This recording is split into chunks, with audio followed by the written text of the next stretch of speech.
Tottenham fans. Tottenham are playing Aston Villa on Sunday, and it's going to be a very, very tough match. In today's video, I'm going to talk about Aston Villa, talk about their team news, talk about the players they've brought in, some of the players they've lost, and what kind of Villa team is going to be coming at us on Sunday. I'm going to be talking about Spurs as well, about their form and about their chances of how they can beat Villa tomorrow, well, on Sunday. If you're new here, please hit that subscribe button. I'm on the road to 4,000 subscribers. Thank you to everybody that's contributed to this channel. So let's start with Aston Villa's form. So Aston Villa have won 4 matches in the last 4 games. Now, they started the season off pretty poorly. They didn't score a goal for the first 4 games, which is pretty bad for an Emery side, to be honest. But there was some issues which I will get into in a minute. But they had to hit form, didn't they, just before they come in to play us. It's always the way. It's always the way. But yeah, they've started to hit some form and they're starting to play very, very well. I think one of those wins of those 4 was at home to Fulham. Fulham are a decent, strong side to play against, and Aston Villa beat them 3-1. So that's a very, very good result. They got an away win in the Europa League against Feyenoord as well, which was a good result too. So they've also got Ollie Watkins available, even though he took a nasty knock for England as he slid in and whacked his knee against the post. I think he got stretchered off. I can't really remember. I think he got stretchered off, but he's going to be available for Sunday. So he's recovered very, very quickly, which is good, but not good for us. He loves a goal versus Spurs, so that's not great news for Tottenham. Matty Cash is back. Let's hope he don't try to injure another one of our players. I hate that guy. He's the guy that re-injured Bentancur. As soon as he came back from a long-term injury, Matty Cash took him out and made him injured again. Let's get Paulinho onto him and then see what happens. Buendia is also available for them too. When I first watched him play, I think he was playing for Norwich at the time. I thought he was an exceptional player. He's gone off the boil a bit at the moment, but he's still a dangerous player on his day. They were hit hard in the summer. They lost Jacob Ramsey. They had 2 players on loan, Rashford and Asensio, and I think Asensio is an exceptional player. I watched a few Villa games last season, and Asensio was running the games. He's technically brilliant. It's a massive loss for Aston Villa. Obviously, along with Rashford, they also lost Leon Bailey as well. So, not had a good summer at all. They managed to get in Harvey Elliott. I think Harvey Elliott is a really, really, really good young player. Once he gets a run of games in Villa and he starts learning how Emery wants him to play, I think he's going to be a brilliant player for them. Jadon Sancho, bit 50-50 with him. On his day, he can be a really, really good player, but he doesn't have many of those days anymore. And he's been going from team to team, and he just doesn't seem to settle. If anyone can get him playing, it's Unai Emery. So I'm a little bit worried that Unai Emery might get him playing against us. Hopefully not. Hopefully he does do well, but just not against us on Sunday. Key players for them will be obviously Ollie Watkins, because I said he loves a goal against Spurs, and he can be quite clinical. Some days he can be off his game, but when he plays Spurs, he just seems to be clinical. Then their other player that I really wish was playing for Spurs is Jacob Ramsey. I think he's an exceptional player. I think he's so good. He's skillful, he's fast, he's strong.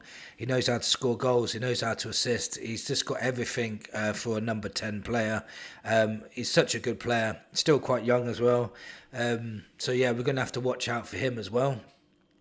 So if you look at Spurs now, and Spurs are in good shape themselves, to be honest. Unbeaten in the last 7 now. Our home form is not the greatest, but, you know, Frank has been speaking about that when he was interviewed, and he said he wants to make our home stadium a fortress. He did it with Brentford, so he wants to make sure that when we play at home, people of fear come in there. It's going to take time to develop that, because our home form has been quite horrendous for the last year or so. But we can build on this, and if we can start against Villa and build it from there, then all good for me. We're the third highest goal scorers in the league, which would shock most people because a lot of people say that we're pragmatic defensive side, but we're the third highest goal scorers in the league, and 86% of them have been from open play, not just from corners and free kicks, which for me it doesn't matter because a goal's a goal, and if you score from a corner, it counts exactly the same as it would if you scored from open play. It does not matter. But for you that like the stats of open play and set pieces, 86% of the time we score from open play. And we are the third highest goal scorers and the whole season so far we haven't had Mawani, Solanke, Maddison, Kulusevski. So very, very influential, important, quality players have not been playing for us, and we're still scoring the goals. Roughly works out nearly 2 goals per game at the moment. So 13 altogether in 7 games.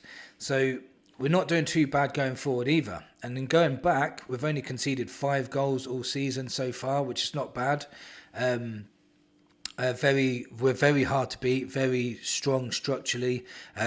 Keeping Romero and Van der Ven is really important, is vital. We keep them 2 fit because when they're playing, we concede less chances. We're much better on the ball. They're very good at expression the ball forward, pressing forward, passing through the lines. Both of them are very good. Van der Ven likes bringing the ball out. Romero likes passing the ball out. They've got a good blend together. Very, very good players. We need to keep them fit for sure. Team news, a part of it surprised me. Well, the first part didn't. Mawani has been training for 2 weeks now, and Frank said he looks better and better every day, and he will be ready for Sunday. The surprise for me was Frank said Solanke may be included in the squad on Sunday, and I was thinking, hey, he's just had an operation like 2 weeks ago or 3 weeks ago. So apparently that was a really minor operation, and he's fine. So that's good. Obviously, let's give Mawani and Solanke some time. They're not just going to come into the side and score hat-tricks. They're going to take time to get match fit, and match sharp is the key there.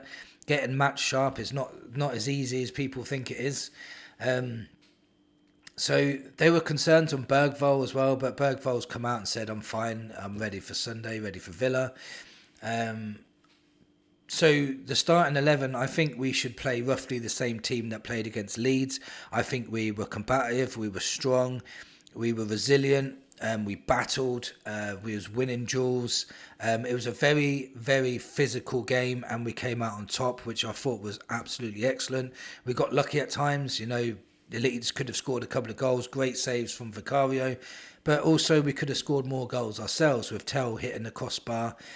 Kudos should have put it in the bottom corner but blazed it over. So, it was a very good performance. I think the midfield needs to be Paulinho, Sarr and Xavi. I think that would be the perfect midfield for the Villa game. I think with Odegaard playing on the left as well, and Tell, because he's not in the Champions League squad, Tell should be playing up front. And Odegaard's relationship with Udogie is growing week by week. I think with Xavi drifting out to the left from the number 10 role, Odegaard on the left and Udogie behind him, and there's overlapping him. I honestly thought that was a really good blend of players together. And we're already strong on the other side with Porro and Kudos as well. So it's going to be a hard day for Villa as well, as much as it's going to be a hard day for us. We've also got a strong looking bench. So if we put Tell up front, Odegaard on the left, Kudos on the right, and that midfield that I said, the back 5 speak for themselves. I'd play Udogie instead of Spence. But this would be the bench. Mawani, Solanke,